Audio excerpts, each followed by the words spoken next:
know that feeling, right? When you think back to when you were a kid and a single summer just seemed to stretch on forever.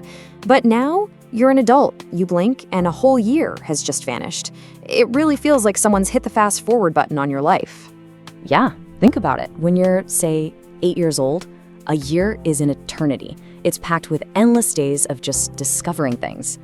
But fast forward to age 40, a whole year can feel like, I don't know, a few months all mashed together, just this blur of work, chores, and the same old routine. The months just kind of melt into each other. So what gives? Did time actually speed up? Is it physically moving faster? Or is this whole feeling, this weird compression of our years, all just happening inside our own heads? Well, that's exactly what we're going to unpack. All right, first up, we're going to look at the first major explanation. And you might be surprised. It's less about psychology and more about some pretty simple but really powerful math. Okay, but before we get into the weeds, let's just get one thing straight. Time itself, it isn't changing. A minute is still 60 seconds, an hour is still 60 minutes, the clock on your wall is ticking just like it always has. The thing that's changing here isn't time, it's us. It's our brain's experience of it. And this leads us right into something called the proportional theory. The basic idea is, well, it's pretty straightforward actually. How long a period of time feels to you, let's say 1 year, is all relative to how long you've already been alive. So let's take an example. When you're 5 years old, one single year is a massive 20% of your entire life. I mean, just think about that for a second. It's this enormous chunk of everything you've ever experienced. Okay, now let's jump ahead. You're 40 years old. That same 365 days, it's now just a tiny 2.5% sliver of your life. It's a fraction of what it was. So yeah, of course it feels faster. Each new year is just a smaller and smaller piece of your life's pie.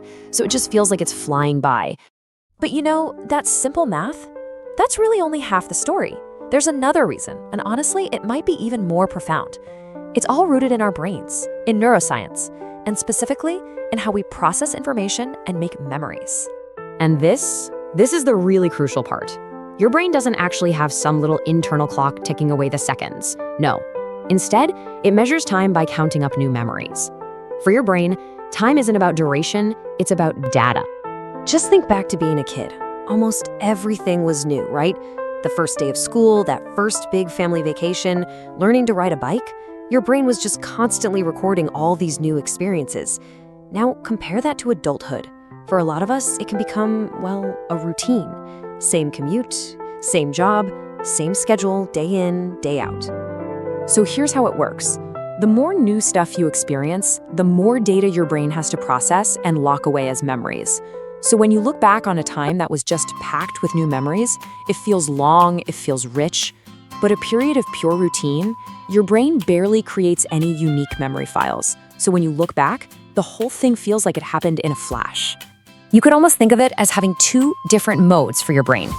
When you're a kid, you're mostly in novelty mode. You're engaged, you're curious, you're just soaking everything up. But as an adult, your brain wants to be efficient, to save energy. So for all those familiar tasks, it switches over to autopilot mode. It just filters out the routine, which is great for efficiency, but the side effect? All those days on autopilot just blend together into one forgettable blur. Okay, so we've got our culprits. Simple math and a brain that loves autopilot. This leads to a pretty big question, right? Can we actually do anything about this? And the answer is absolutely yes. You can totally learn how to kick your brain off of autopilot. So, how do you do it? How do you make time feel like it's slowing down again? It's all about feeding your brain new memories. Go try a new restaurant, travel somewhere new. Hey, it doesn't have to be exotic. It could just be a park on the other side of town you've never been to. Learn a new skill, anything from cooking to coding. The whole point is just to break the routine. You've got to force your brain to wake up, pay attention, and start hitting the record button again.